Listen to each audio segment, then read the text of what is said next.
Clark here at the new Matt Clark. Stay tuned. This is a question I've been asked a lot. How do the visits go in Canada? And what can and can you not bring to the people that you love who are locked up? Stay tuned. I need the fees up to get the money, man.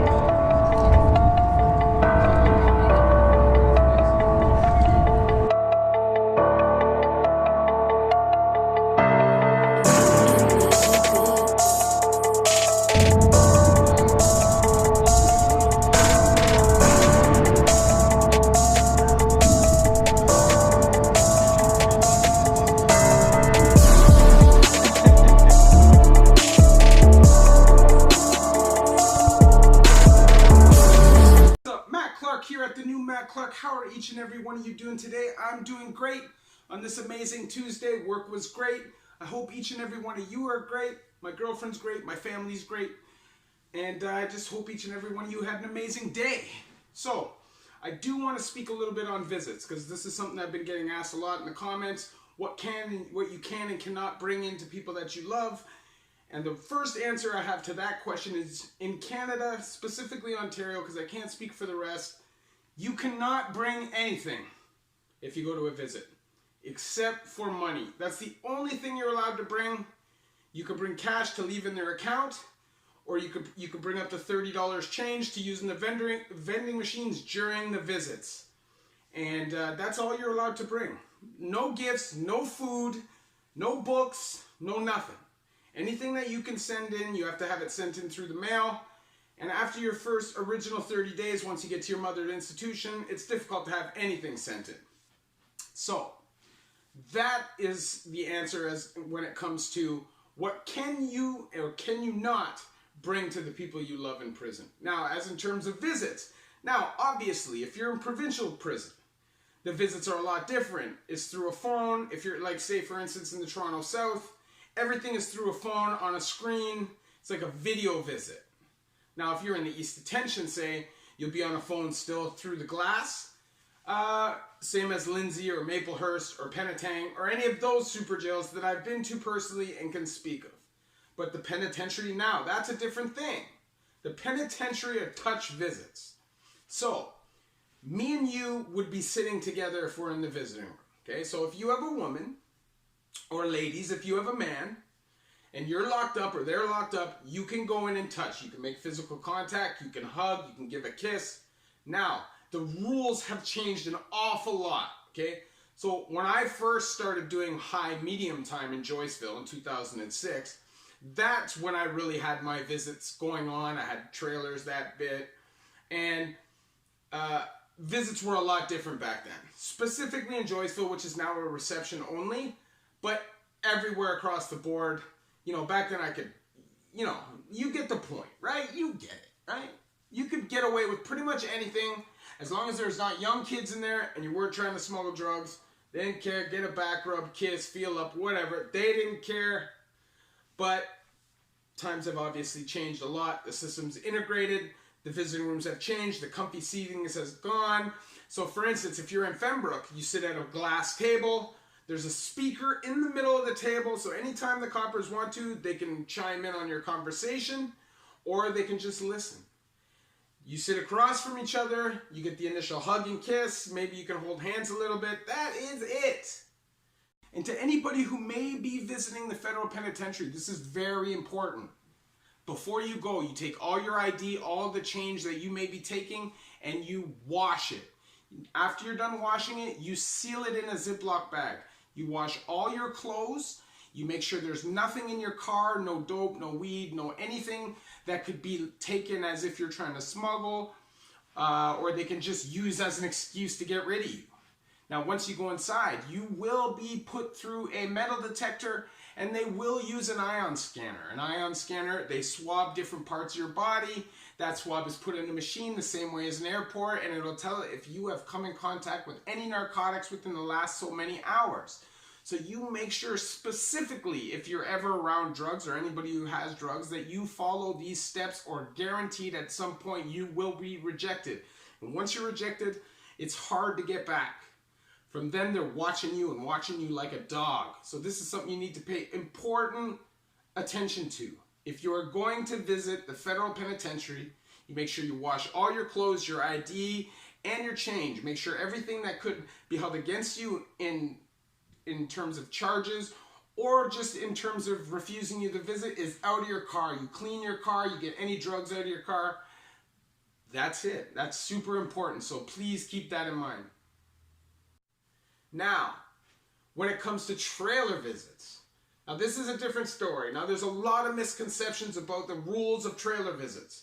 A lot of people think you either have to be married or common law, which is legally living together with in a relationship for a period of 6 months or longer, paying the bills and all that jazz, right? And if that's the route you're going to take, then you have to have the proof. You can't just say, oh, I lived with this girl for 6 months and then not be able to show a bill or anything with both of your names on the address, okay?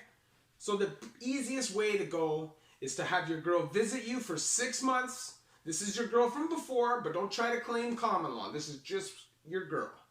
She visits you for 6 months, minimum 3 times, I think, maybe 4, over that 6-month period. It used to be a year, but they're a lot more lax with that now.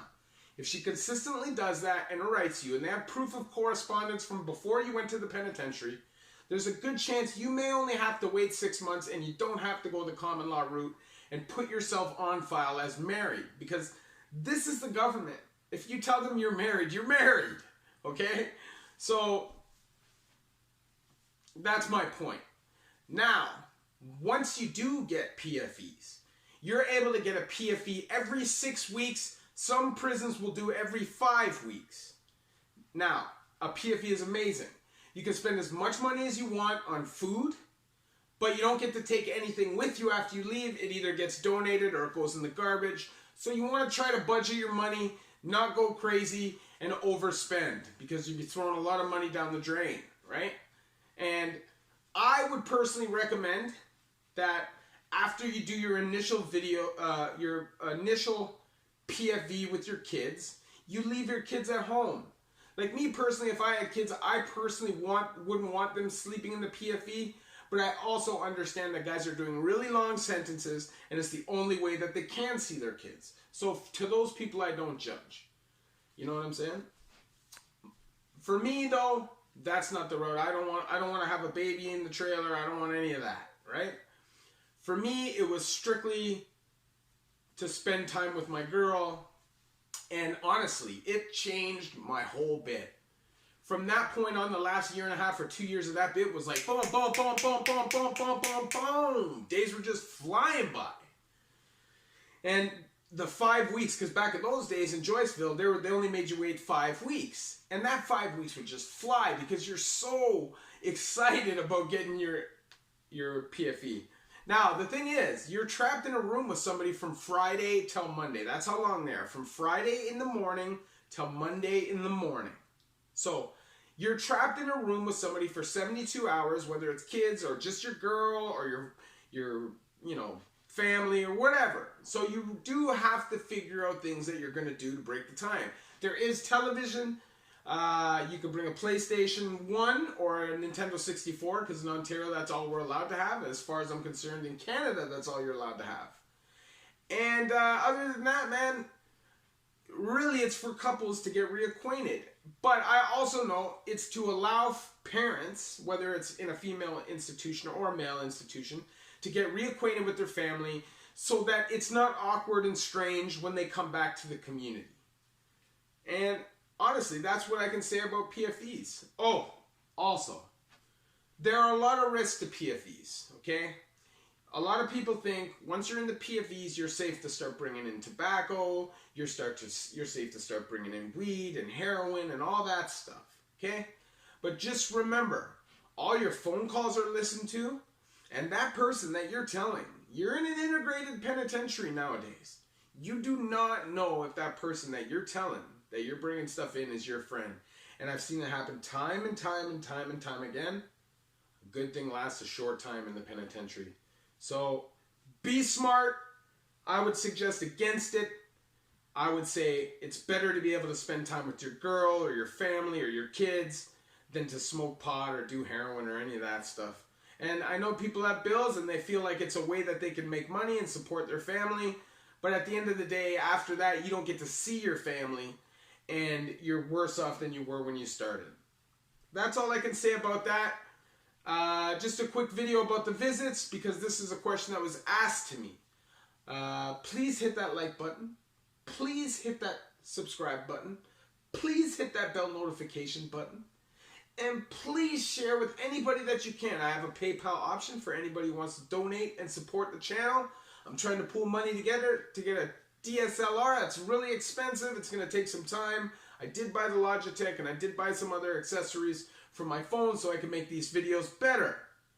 Aside from that, all I want to say is thank you to each and every one of my 821 subscribers. You guys mean the world to me. You guys keep me motivated. You guys are the reason why I do this. I love each and every one of you at the New Mac Clark.